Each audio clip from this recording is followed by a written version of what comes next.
जय हिंद दोस्तों। तो कैसे हैं आप लोग। देखिए आज के इस वीडियो में हम लोग एक बहुत ही महत्वपूर्ण अंतर को समझने वाले हैं। ये जो वीडियो होने वाला है वो क्लास 10th वालों के लिए बहुत ही महत्वपूर्ण होने वाला है, क्योंकि आज के इस वीडियो में हम लोग रुधिर और लसिका के बीच के डिफरेंट को समझने वाले हैं।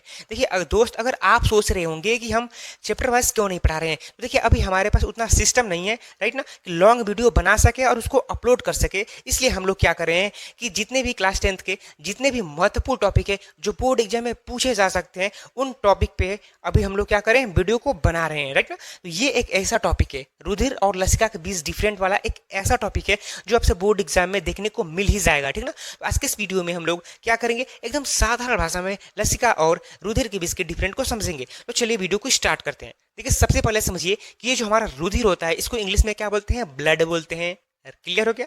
लसिका जो होता है इसको इंग्लिश में क्या बोलते हैं, लिम्फ बोलते हैं। क्लियर हो गया। अब आपको ये मालूम होगा कि जो ब्लड होता है वो कैसा होता है, लाल रंग का होता है। क्या जो ब्लड होता है वो कैसा होता है, लाल रंग का होता है। देखिए मान लीजिए कि क्या है, ये ब्लड है, क्या ये ब्लड है, ठीक, ये ब्लड है। तो इसके जो कण है ये आपको अलग अलग देखने को नहीं मिलेंगे, ठीक ना। ये आपस में जुड़ा रहता है, कैसा जुड़ा रहता है, समझ गए। अब देखिए इसके फर्स्ट अंतर को समझते हैं रुधिर के। देखिए जो रुधिर होता है वो क्या होता है, ये गहरे लाल रंग का होता है। लाल रंग का होता है, ये आपको पहले से ही मालूम था, ठीक। ये संयोजी ऊतक है। क्या ये संयोजी ऊतक है। संयोजी ऊतक क्या करता है, जोड़ता है। जो हमने यहाँ पे बताया कि ये जो ब्लड होता है वो कुछ इस प्रकार से रहता है, ठीक ना। तो इसके कण अलग अलग आपको देखने को नहीं मिलते हैं, यानी किसके कारण ये जुड़ा है, संयोजी ऊतक के कारण कुछ इस प्रकार से क्या हो गया है, जुड़ गया है, समझ गए। तो यही बात यहाँ पे कहा जा रहा है कि जो रुधिर यानी ब्लड होता है वो क्या होता है, यह गहरे लाल रंग का है और संयोजी ऊतक है, समझ गए। क्लियर हो गया। अब आते हैं अपने लसिका पे। यह रंगहीन उत्तक है। कैसा उत्तक है, रंगहीन उत्तक है। रंगहीन का मतलब क्या होता है, जिस प्रकार से जो हमारा पानी होता है वो रंगहीन होता है, उसी प्रकार से जो हमारा लसिका होता है ये भी रंगहीन उत्तक है, समझ गए। क्लियर हो गया। First different clear. सेकंड की तरफ बढ़ते हैं। सेकंड क्या है कि इसमें आरबीसी उपस्थित रहता है। देखिए जो रुधिर होता है, जो ब्लड होता है, उसमें आरबीसी, डब्ल्यूबीसी एंड प्लेटलेट्स ये तीनों उपस्थित रहते हैं, समझ गए। यहीं पे जो हमारा लसिका होता है इसमें आरबीसी अनुपस्थित रहता है। क्या अनुपस्थित रहता है, क्या उपस्थित रहता है, डब्ल्यूबीसी उपस्थित रहता है, केवल डब्ल्यूबीसी, समझ गए। कि जो हमारा रुधिर होता है इसमें आरबीसी उपस्थित रहता है, जो लसिका यानी लिम्फ होता है इसमें आरबीसी अनुपस्थित रहता है। क्लियर हो गया। अब बढ़ते अपने तीसरे अंतर की तरफ।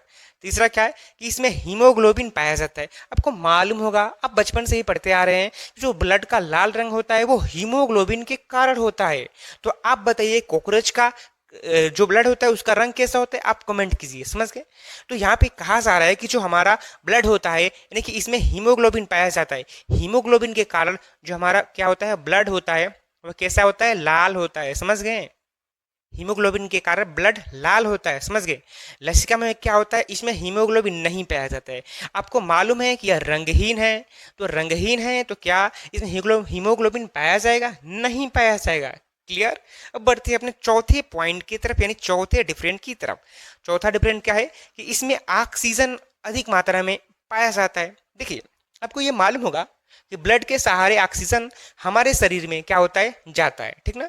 यानी हम कह सकते हैं कि जो हमारा रुधिर होता है इसमें ऑक्सीजन अधिक मात्रा में पाया जाता है, यानी ब्लड में ऑक्सीजन बहुत ज्यादा मात्रा में पाया जाता है, समझ गए।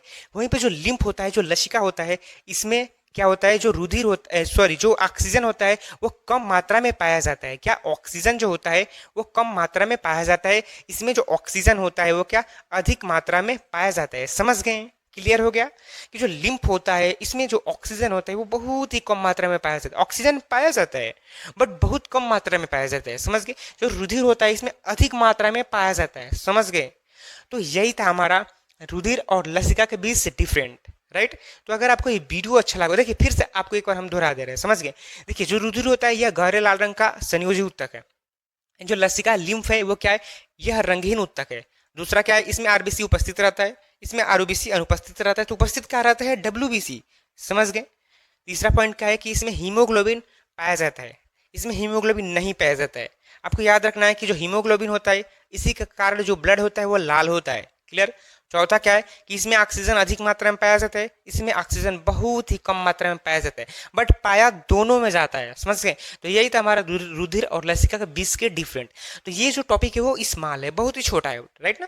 आप इसको आसानी से याद कर पाएंगे। देखिए जो आप जानते हैं कि जैसे ब्लड होता है वो लाल होता है, ब्लड में हीमोग्लोबिन पाया जाता है, राइट। ब्लड क्या है, एक तरल संयोजी ऊतक है।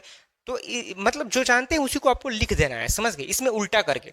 इसमें देखिए, ध्यान से देखिए, याद करने का तरीका, यह गहरे लाल रंग का होता है, यह रंगहीन होता है उल्टा, इसमें आरबीसी उपस्थित रहता है, इसमें आरबीसी अनुपस्थित रहता है, समझ गए। इसी प्रकार से आपको याद करने हैं, समझ गए।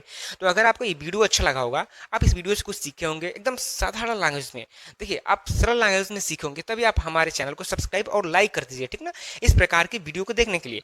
तो धन्यवाद, मिलते हैं अगले नए वीडियो में। आप अपने जोश बरकरार रहिए क्लास 10th के लिए।